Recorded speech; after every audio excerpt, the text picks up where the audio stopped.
한번 제가 질문을 드리도록 하겠습니다. 그게 뭐냐 하면, 제가 지금 이렇게 마스크를 쓰고 있어서 저의 얼굴을 잘 모르시는 분들도 많으실 것 같은데 어떻습니까? 제 눈빛만 보더라도 제가 어릴 때 굉장히 장난꾸러기였을까요? 아니면 모범생이었을까요?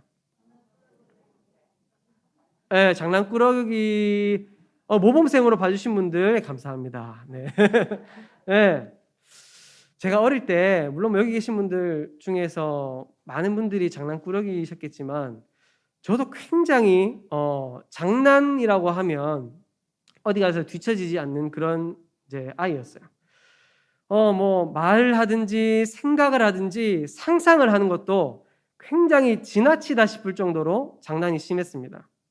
그래서 많은 선생님들이나 많은 어른들의 입에 오르내렸죠. 많은 어른들이 이렇게 이야기하셨어요. 너는 사람이 왜 그렇게 촐랑거리냐? 아니, 왜 그렇게 가볍냐?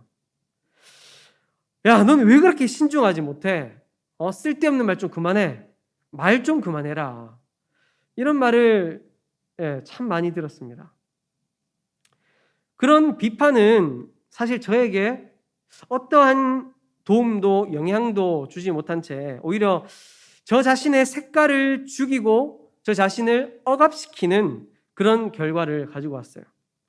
그런데 그 많은 어른들, 많은 선생님들 중에서도 특별히 저에게 이런 말씀을 해주시는 몇몇 분들이 계셨습니다. 야, 치영아, 너하고 같이 있으면 참 항상 즐겁다. 그런데 행동을 조금만 조심하면 더 좋은 사람이 될 수 있을 것 같아. 치영아, 너한테는 참 밝은 기운이 느껴진다. 하지만 말을 조금만 아끼면 더 훌륭한 사람이 될 수 있을 것 같다. 이런 비판을 해주시는 분이 계셨어요. 이 후자의 비판은 저를 정말 사랑하시는, 저를 정말 사랑한다는 그런 마음이 느껴졌을까요? 안 느껴졌을까요? 느껴지죠. 그로 인해서 저 자신을 돌아보고 저의 좋은 장점을 발전시킬 수 있는 계기가 되었습니다. 이처럼 비판은 사람을 발전시키기도 하고 성장시키기도 하는 사랑의 비판이 있는 반면에 사람을 억압시키고 죽게 만드는 악의적인 비판도 있습니다. 비판은 항상 사랑의 비판과 악의적인 비판이 공존하고 있습니다. 그런데 어떤 사람의 상황과 옳고 그름을 판단하고 잘못된 점을 바르게 지적하는 것은 결코 쉬운 일이 아니에요. 비판이라는 한자를 뜯어보면 그 의미를 조금 더 우리가 잘 알 수 있습니다. 비평할 비자는 손수변에 견줄 비자가 합쳐진 글자입니다. 그러니까 그 의미는 어떤 의미냐면, 예를 들어서 이 컵이 있다고 칩시다. 컵이 있으면 이 컵을 제대로 판단하고 제대로 평가하려면 어디서 봐야 될까요? 네. 네. 아래에서도 보고, 앞에서도 보고, 옆에서도 보고, 손잡이도 보고, 위에서도 보고, 온 사방에서 다양한 방면에서 종합적으로 보고 판단해야 그 판단이 옳은 판단이 되지 않겠습니까? 그 판단이 옳은 비판이 되겠죠. 그런데 우리들은 비판을 참 쉽게 생각합니다. 여러 곳에서 그 사람을 이곳에서 보고 이곳에서 보고 이런 방향에서 보고 이런 방향에서 보는 것이 아니라 한 가지만 딱 보고 그냥 판단을 내려버려요. 비판을 아주 간단히 식은 죽 먹기처럼 한다는 겁니다. 결국 그런 비판은 사람을 죽이는 악의적인 비판이 되고 말겠죠. 그것은 지금 시대를 살아가는 우리들에게만 있는 일만 아니었던 것 같아요. 예수님 당시에도 비판이 얼마나 성행했는지 예수님께서 오늘 말씀, 이 산상수훈의 말씀 가운데 자신을 따르던 수많은 유대인들, 그 중에서도 제자들에게 이렇게 단호하게 말씀하고 있습니다. 우리 1절 말씀 같이 한번 읽어볼까요? 1절 말씀입니다. 시작. 비판을 받지 아니하려거든 비판하지 말라. 우리말로는 비판받지 않으려면 비판하지 말라 이렇게 되어 있습니다. 그런데 원어의 어순을 따라보면 이렇게 되어 있어요. 비판하지 말라. 그러면 너도 비판받지 않을 것이다. 비판하지 말 것을 예수님께서 아주 강하고 단호하게 말씀하고 있죠. 왜일까요? 이 5장부터 7장까지 이어지는 이 산상수훈의 말씀을 통해서 예수님께서는 어떤 사람이 천국 백성인지, 또 그 천국 백성은 어떻게 살아가야 하는지를 계속해서 가르치셨습니다. 시종일관 예수님의 제자들에게, 예수님을 따르는 자들에게 너희는 세상과 다르다. 너희는 세상과 다른 모습으로 구별된 삶을 살아야 한다. 세상과 구별된 천국 백성의 모습을 예수님께서 말씀하셨어요.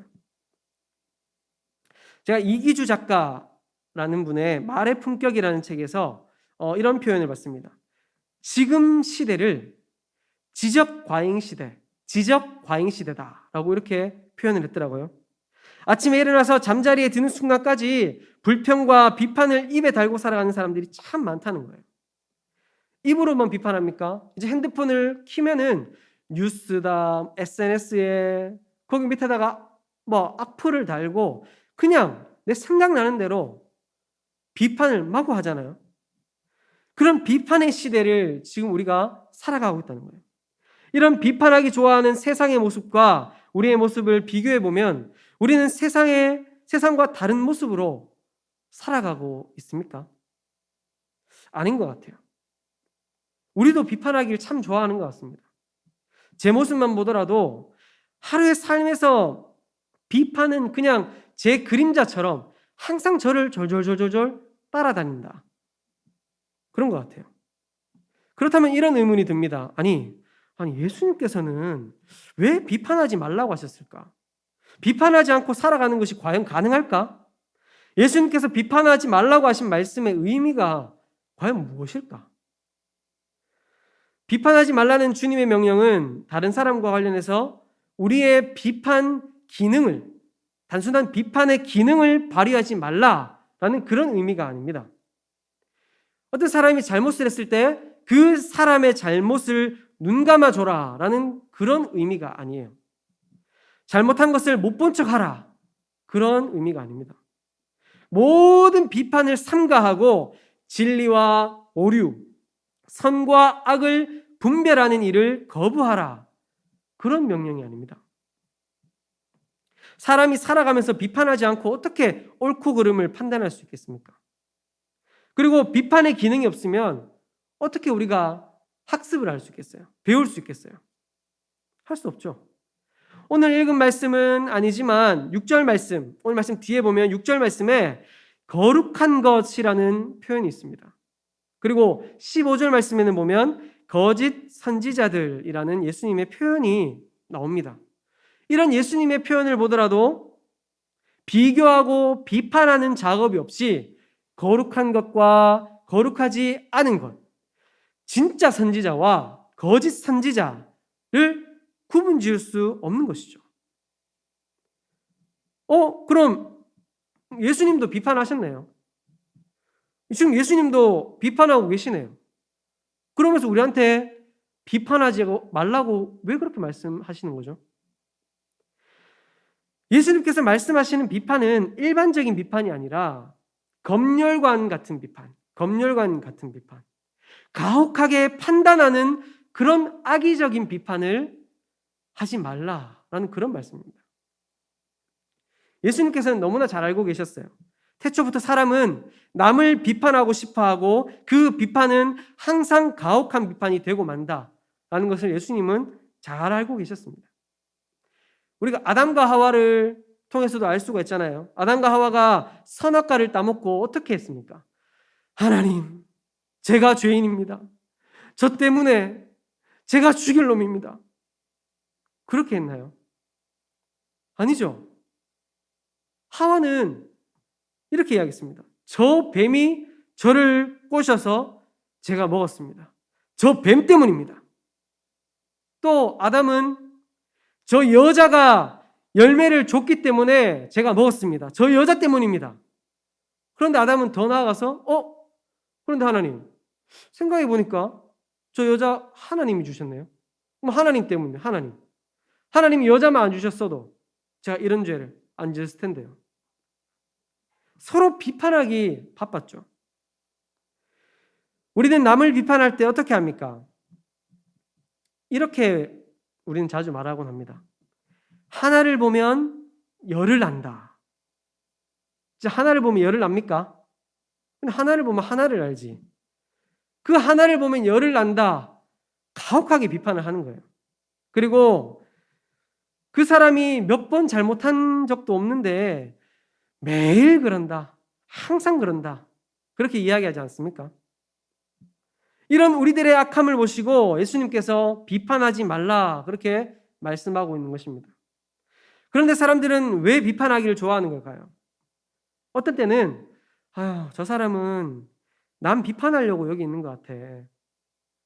그렇게 생각될 정도로 비판하는 것이 일상인 사람들이 있습니다. 왜 우리들은 남을 비판하기 좋아할까요? 저는 그 이유를 한번 몇 가지 생각해 봤습니다. 혹시 이 중에서 나 자신에게 해당되는 것이 있는지 한번 생각해 볼 수 있으면 좋겠습니다. 악의적인 비판을 쉽게 하는 이유, 그 이유 중에 첫 번째는 삶에 물든 습관 때문입니다. 삶에 물든 습관. 오늘 말씀 비판하지 말라에서 비판하지로 번역된 크리네테라는 이 말은 현재 명령형으로 쓰여졌어요. 그러니까 이 의미는 뭐냐 하면 그냥 어떤 상황에서 한번 비판하는 것이 아니라 과거에서부터 지금까지 계속해서 습관적으로 비판하고 습관적으로 계속 비판을 해왔다는 겁니다. 당시 유대 사회에서는 율법이나 자신들이 만든 계율로 이웃을 정죄하는 풍조가 만연했어요. 그냥 비판이 일상이었다는 겁니다. 그런데 이 습관이라는 것이 참 무섭죠.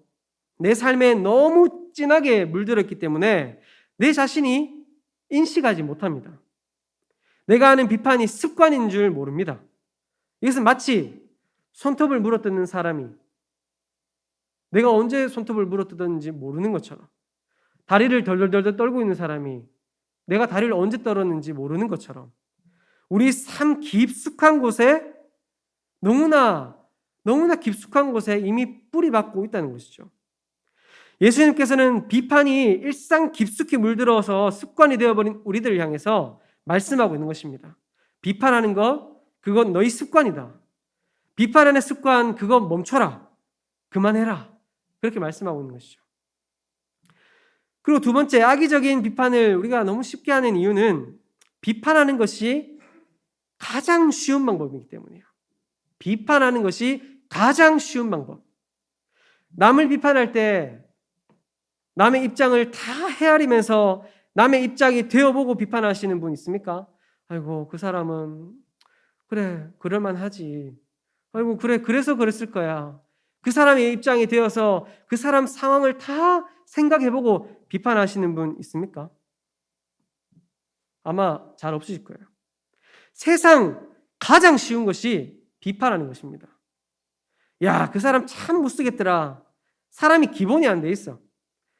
뭐 아니면 말고 그냥 뱉고 보는 것이죠. 이것은 습관과도 연결이 되어 있는데 습관이 된다는 것은 그만큼 나에게 쉽다는 것입니다. 내 습관이 될 만큼 내 안에 갈등을 일으키지도 않고 내 자아의 충돌도 없고 힘들지 않기 때문에 비판하는 것이 쉽게 습관이 되어버리는 것이죠. 그리고 우리가 쉽게 악의적인 비판을 하는 이유는 받을 심판을 모르기 때문입니다. 내가 남을 쉽게 비판할 때 내가 받을 심판을 우리가 모르기 때문이에요. 예수님께서 비판을 받지 아니하려거든 비판하지 말라라고 하실 때 이 비판을 받다라는 이 표현은 신적 수동태로 쓰여져 있습니다. 비판을 받지 아니하려거든 비판하지 말라. 근데 여기서 우리가 남을 비판할 때 내가 비판을 받게 되는데 누가 나를 비판하는지가 안 나와 있어요. 결국 신적 수동태로 쓰여졌다는 것은 공의로우신 하나님께서 우리를 심판하실 것이다 라는 예수님의 말씀입니다. 사랑하는 성도 여러분, 우리가 남을 너무나도 쉽게 습관적으로 비판하는 것은 내가 하나님께 받을 심판을 모르기 때문 아닐까요? 하나님께 심판을 받을 것이라는 것을 날마다 내가 인식하면서 살아간다면 내 형제 자매를 그렇게 쉽게 비판하고 정죄할 수 없을 것입니다. 습관 때문이든 비판하는 것이 가장 쉽기 때문이든 내가 받을 심판을 모르기 때문이든 남을 악의적으로 정죄하며 비판하는 것은 예수님께서 금하신 악한 것이에요. 비판하지 말라 강하게 명령하시면서 악의적으로 비판하는 자를 외식하는 자다, 위선자다 라고 이렇게 날선 표현을 사용하시면서 금하신 것이 바로 악의적인 비판을 하는 것이에요. 그렇다면 악의적인 비판을 하면 안 되는 성경적인 이유가 무엇일까요? 첫 번째는 내가 하나님이 되기 때문입니다. 우리 다 함께 2절 상반절 말씀을 한번 읽어보겠습니다. 2절 상반절 말씀 시작. 너희가 비판하는 그 비판으로 너희가 비판을 받을 것이요. 아멘. 위에서도 말씀드렸듯이 비판하는 자를 비판하는 주체가 나와 있지 않습니다. 비판하는 자를 비판하고 심판하실 분은 하나님이시기 때문이죠. 오직 의로우신 하나님만이 하나님의 의로우심을 기준 삼아서 비판하실 수 있습니다. 그러나 비판하기 좋아하는 사람들은 어떻습니까? 그 모든 비판의 기준은 나에게 있어요. 내가 기준이에요. 내가 기준. 내 기준으로 재단하고 정죄해서 비판합니다. 내 기준에 맞지 않으면 그냥 그 사람은 비판 대상이 되는 거예요. 내가 하나님인 것입니다. 사도 바울은 고린도전서 4장 3절에서 4절 말씀에 이렇게 말씀합니다. 내가 여러분에게 심판을 받든지 세상 법정에서 심판을 받든지 나에게는 조금도 문제가 되지 않습니다. 그뿐만 아니라 나도 나 자신을 심판하지 않습니다. 나는 양심에 꺼리낌이 없습니다. 그러나 이런 일로 내가 의롭게 된 것은 아닙니다. 나를 심판하시는 분은 주님이십니다. 사도 바울의 말씀이 무엇입니까? 심판하시는 분은 주님, 하나님이시라는 거죠. 우리는 하나님이 아니다라는 것입니다. 그러므로 내가 내 기준에 맞춰서 내 형제 자매를 달아보고 재단하고 비판해서는 절대로 안 될 것입니다. 나는 하나님이 아닙니다. 내가 하나님이 되어서는 안 되는 것이죠. 우리 옆에 계신 분들과 한번 이렇게 인사했으면 좋겠습니다. 자, 저를 따라서 한번 인사할까요? 나는 하나님이 아닙니다. 하나님이 되지 맙시다. 네, 너무나 당연한 말인데 우리 스스로 하나님이 자꾸 되려고 한다는 거예요. 자, 두 번째, 우리가 악의적인 비판을 해서 안 되는 성경적인 근거 두 번째는 비판의 비수가 나에게 돌아올 것이기 때문입니다. 우리 2절 전체 말씀을 다시 한번 읽어볼까요? 2절 전체 말씀 읽어보겠습니다. 시작. 너희가 비판하는 그 비판으로 너희가 비판을 받을 것이요 너희가 헤아리는 그 헤아림으로 너희가 헤아림을 받을 것이니라. 아멘. 로마서 2장 1절 말씀에도 이렇게 말씀하고 있습니다. 그러므로 남을 판단하는 사람아, 누구를 막론하고 내가 핑계하지 못할 것은 남을 판단하는 것으로 내가 너를 정죄함이니 판단하는 내가 같은 일을 행함이니라. 네가 하는 그 비판으로 너도 비판받을 것이다. 남을 판단하는 것으로 지금 네가 네 자신을 정죄하고 있는 것이다 라고 말씀하고 있는 것입니다. 우리는 남을 비판할 때, 남을 비판하는 그 순간 내가 비판한 그 비판의 덫에 내가 걸려버립니다. 내가 정죄하는 그 정죄에 내가 걸리게 되어 있어요. 한 번은 이런 경험이 있습니다. 온 가족들이 이제 아이들도 그렇고 우리 집안의 어른들도 그렇고 가족들이 한 자리에 모여가지고 둥글게 앉아가지고 이제 서로 교제하고 있었어요. 그런데 한 집에 저희 집안에 어른이 뭔가 못마땅하다는 듯이 표정을 하고 있는 거예요. 한쪽을 보면서 이거 말을 해야 되나 말아야 되나 이런 표정입니다. 그런데 그런 표정을 하고 있다가 도저히 안 되겠다. 말해야겠다. 그래서 한쪽에 있는 사람을 두면서 이렇게 말을 하는 거예요. 야, 다리 좀 그만 떨어라. 왜 그렇게 다리를 달달 떨고 있어? 그렇게 이야기하는 겁니다. 어른들은 다리 떠는 거 싫어하잖아요. 그런데 제가 그 모습을 보면서 제가 웃음이 나와서 도저히 못 참겠더라고요. 왜냐하면 그 어른이 야, 너 다리 떨지 마. 다리 좀 그만 떨어라. 라고 말씀하시는 그 어른이 그 말씀을 하시면서 다리를 덜덜덜 떨고 있는 거예요. 참. 어떻습니까? 우리는 내가 정죄하고 내가 비판하는 그 순간 내가 내뱉은 비판에 내가 걸려버리는 거예요. 이것은 하나의 단적인 예지만 비판하는 모든 사람들은 남을 비판하는 그 순간 나 역시도 비판의 덫에 걸리게 됩니다. 쟤는 왜 저렇게 불평불만이 많냐? 그렇게 말하고 있는 저도 지금 뭐하고 있는 것입니까? 불평하고 있잖아요. 저 사람은 이렇다, 이 사람은 이렇다, 저렇다. 그렇게 비판하고 있을 때 이미 내가 내뱉은 그 비판을 나도 과거에 받았고 또 앞으로도 받게 될 것이라는 사실을 명심할 수 있길 소망합니다. 내가 내 형제 자매를 더 아프게 찌르면 찌를수록 결국 나에게 그 비수가 날아와서 꽂히게 된다는 것이죠.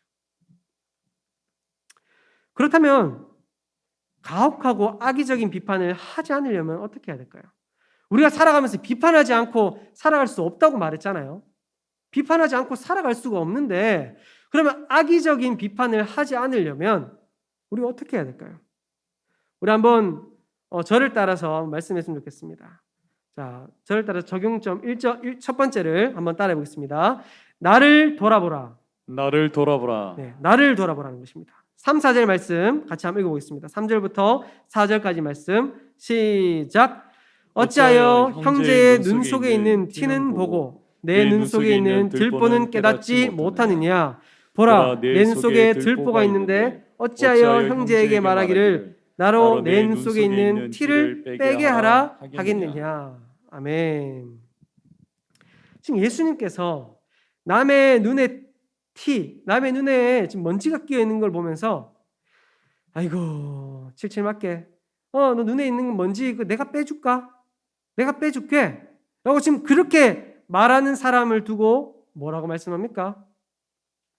네 눈에는 들보가 들어있다. 네 눈에는 더 큰 것이 들어있다 라고 그렇게 말씀하고 있는 것입니다. 여러분 들보가 뭡니까? 들보. 이것을 원어적 의미로 보면 지붕을 받치는 큰 통나무예요. 통나무.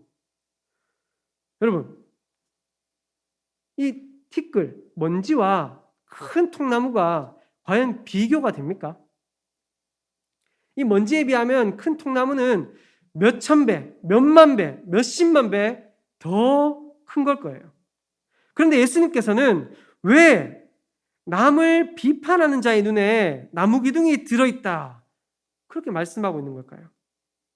그것은 과장된 표현을 통해서 전하시려는 그 교훈의 심각성을 나타내기 위해서입니다. 타인의 작은 도덕적인 잘못이나 교리적인 오류에 대해서는 눈에 불을 켜고 찾아서 예리하게 지적하고 비판하지만 오히려 자기가 갖고 있는 더 큰 잘못, 더 큰 결함에 대해서는 깨닫지 못하는 것에 대해서 지금 예수님께서 신랄하게 지적하는 것이죠. 남의 잘못을 보고 비판을 하려 할 때 먼저 나를 돌아보는 것. 남의 부족함을 지적하기 전에 내 부족함이 없는지 심각하게 돌아보는 것. 그것이 우리가 먼저 해야 될 것입니다. 네 눈 속에 들보가 있다라는 예수님의 말씀이 혹시 우리 피부에 와닿지 않는다면 한번 이것을 생각해 보면 좋을 것 같아요. 제가 아까 말씀드렸던 말의 품격이라는 책에 이런 한 소절이 나옵니다. 누군가를 손가락질하는 순간 상대를 가리키는 손가락은 검지뿐이다. 엄지를 제외한 나머지 세 손가락은 나를 향한다.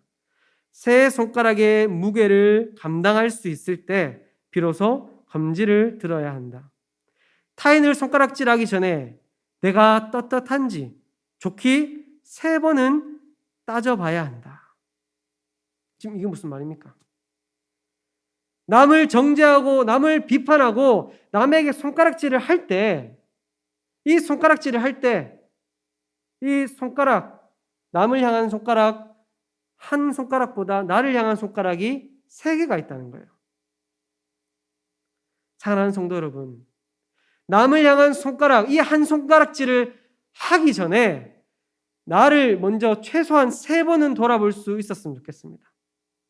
남을 향해서 신랄하게 비판하고 손가락질하기 전에 나 자신을 최소한 3번은 돌아볼 수 있으면 좋겠어요. 이 손가락질 하기 전에 손가락 하나씩 펴가면서 그래, 나도 그런데 뭐. 나부터 잘하자. 내가 뭐라고. 그렇게 나 자신을 최소한 3번이라도 돌아볼 수 있다면 오히려 더 겸손함으로 형제 자매를 섬기게 되는 나의 모습을 발견하게 될 것입니다. 자, 우리 첫 번째 적용. 그 다음에 두 번째 적용점을 같이 따라 읽어봤으면 좋겠습니다. 자, 진짜 형제가 되어주라. 진짜 형제가 되어주라. 진짜 형제가 되어주라는 거예요. 내 눈에 들보를 먼저 돌아보고 나의 모습을 최소한 3번 들여다봤습니까? 자, 최소한 3번 들여다보셨으면 자, 이제 형제의 눈을 다시 한번 들여다봅시다. 형제의 눈. 형제의 눈 속에 뭐가 들어있었죠? 예, 먼지가 들어있었죠. 그럼 그 먼지를 빼줘야 될까요? 안 빼줘야 될까요? 네, 빼줘야죠. 나를 최소한 3번은 돌아보고 내 눈 속에 있는 들보를 빼낸 그 후에야 비로소 내 형제의 눈에 있는 먼지를 빼줄 수 있는 것입니다. 그리스도인의 의무는 자신의 눈에서 들보를 깨닫지 못하면서 동시에 형제의 눈 속에 티를 보는 것, 그것이 아닙니다. 자신의 눈에는 들보가 아직 들어있는데 내 눈 속에 있는 들보를 아직 빼내지 못하면서 형제에게 나로 네 눈 속에 있는 티를 빼게 하라 라고 말하는 것도 아닙니다. 오히려 먼저 우리 자신의 눈 속에 들보를 빼내고 밝아진 눈으로 형제의 눈 속에 티를 빼낼 수 있어야 한다는 것이죠. 우리 5절 말씀 같이 한번 읽어보겠습니다. 5절 말씀 시작. 외식하는 자여 먼저 내 눈 속에서 들보를 빼어라. 그 후에야 밝히 보고 형제의 눈 속에서 티를 빼리라. 아멘. 예수님께서는 비판 자체를 정죄하신 것이 아니죠. 먼저 나를 돌아보고 그리고 나에게 먼저 내 자신을 먼저 돌아보고 나에게 잣대를 먼저 댄 다음에 그 다음에 형제에게 신랄하게 비판하는 것이 아니라 형제에게 관대하게 형제를 사랑하는 마음으로 정말 그 형제의 잘못을 바로 잡아줘야 된다라고 예수님께서는 말씀하고 있는 것입니다. 초대교회 교부였던 크리스토스톰은 이렇게 말을 했다고 합니다. 죄를 지은 사람을 두고 이렇게 말을 했어요. 그를 바로 잡으라. 하지만 원수로서 혹은 벌을 강요하는 적으로서가 아니라 의수를 제공하는 의사로서 그렇게 하라 라고 이렇게 말을 했다고 합니다.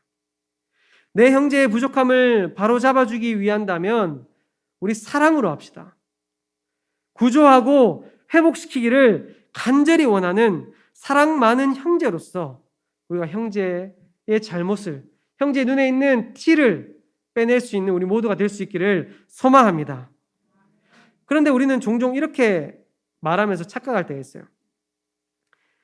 내가 너를 정말 생각해서 해주는 말이야. 정말 내가 너를 아끼니까 해주는 충고야.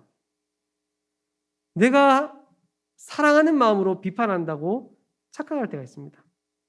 그런데 그 비판을 듣는 사람이 그 비판에 사랑이 담겨 있는지 담겨 있지 않은지 모를까요? 알까요?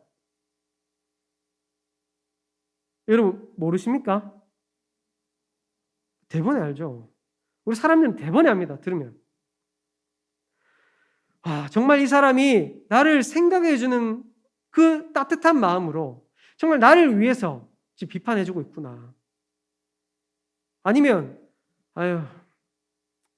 정말 입이 근질근질해서 지금 나한테 비판하는구나. 우린 들으면 대번 알 수 있어요. 내 비판이 사랑이라고 착각하는 것. 우린 그런 실수를 하지 말았으면 좋겠습니다. 나에게 형제를 관대하게 바라보는 눈과 형제를 사랑하는 마음이 없다면 비판하고 싶은 마음을 잠시 내려놓고 말하려던 것을 잠시 함구하고 내 마음을 잘 들여다 볼 수 있으면 좋겠습니다. 정말 형제를 사랑해서 아끼는 마음으로 말해주려는 것인지 아니면 내가 비판하지 않으면 내 속이 답답하고 내 입이 근질근질해서 말하려고 하는 것인지 냉철하게 내 마음을 따져볼 수 있으면 좋겠습니다. 그리고 부족해 보이는 나의 형제를 사랑해주는 진짜 형제가 되어줄 수 있는 우리 모두가 되기를 간절히 소망합니다. 이 시간 본회포 목사님의 말을 나누고 말씀을 마무리하려고 합니다. 본회포 목사님이 이렇게 말을 했대요. 비판은 다른 사람을 내 마음대로 생각하는 일이다. 비판은 단순한 사랑을 파괴한다. 비판은 눈을 멀게 하지만 사랑은 눈을 뜨게 한다. 예수님께서 지적하신 우리 각자의 눈 안에 들어있는 들보를 먼저 보지 못하고 남의 흠에만 눈이 멀어서 비판하기에 급급한 가혹한 비판자, 외식하는 자가 되지 맙시다. 남에게 손가락질을 향하기 전에 나의 모습을 먼저 돌아보고 연약하고 부족해 보이는 자를 따뜻한 사랑으로 품어줄 수 있는 따뜻한 사랑으로 품어주면서 진짜 형제가 되어줄 수 있는 우리 모두가 되어줍시다. 그럴 때 그 형제가 우리를 통해서 예수 그리스도의 사랑을 보게 될 줄 믿습니다. 내 눈에 들보도 형제의 눈에 티도 다 걷어내고 사랑으로 눈을 뜨게 되는 건강한 그리스도의 공동체 될 줄 믿습니다.